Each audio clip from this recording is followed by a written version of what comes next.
معزز و مکرم سامعین و ناظرین، السلام علیکم ورحمۃ اللہ تعالی وبرکاتہ۔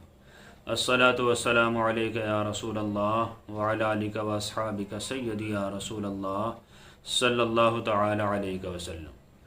سوال آیا کہ حضرت، مردے کو دفن کرنے سے پہلے غسل کے بعد اگر سر پر عمامہ باندھ دیا جائے تو اس میں کوئی حرج تو نہیں ہے؟ دیکھیے حضرات، ماشاءاللہ سوال بہت اچھا ہے۔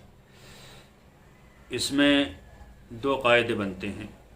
اگر کسی مسلمان کا یا عالم دین کا، سنی صحیح العقیدہ مبلغ کا انتقال ہو جائے تو اگر وہ زندگی میں عمامہ شریف باندھنے کا عادی تھا تو اس کو عمامہ باندھا جائے گا، یا مرتے وقت، مرنے سے پہلے اس نے اپنے بیٹوں کو، دوستوں کا، احباب کو وصیت کر دی تھی کہ میں جب مر جاؤں تو مجھے دفن کرنا تو عمامہ شریف باندھ کے کرنا، تب بھی عمامہ شریف باندھا جائے گا۔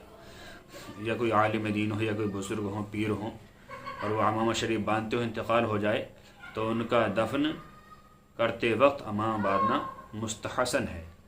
اور اگر وصیت بھی نہ کی اور زندگی میں باندھنے کا عادی بھی نہ تھا تو ایسے انسان کے عمامہ شریف نہ باندھا جائے، یہ مکروہ تنزیہی ہے۔ علامہ حصکفی رحمۃ اللہ تعالی علیہ دور مختار میں فرماتے ہیں کہ عمامہ شریف باندھ کے دفن کرنا یہ متاخرین کے نزدیک مستحسن عمل ہے۔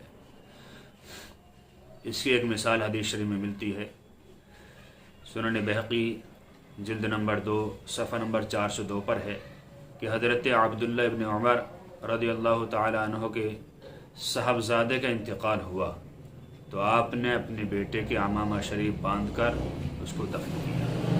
پتہ چلا کہ با عمامہ تدفین کرنا بھی جائز ہے۔ لہٰذا ان دونوں باتوں کا آپ ذہن نشی کر لیں اور اچھی طرح عمل کرنے کی کوشش کریں۔ اللہ تعالیٰ سے دعا ہے کہ اللہ تعالیٰ ہمیں اسی طرح مسائل شرعیہ سیکھتے رہنے کی توفیق عطا فرمائے۔ السلام علیکم ورحمۃ اللہ واللہ تعالی عالم بالصواب۔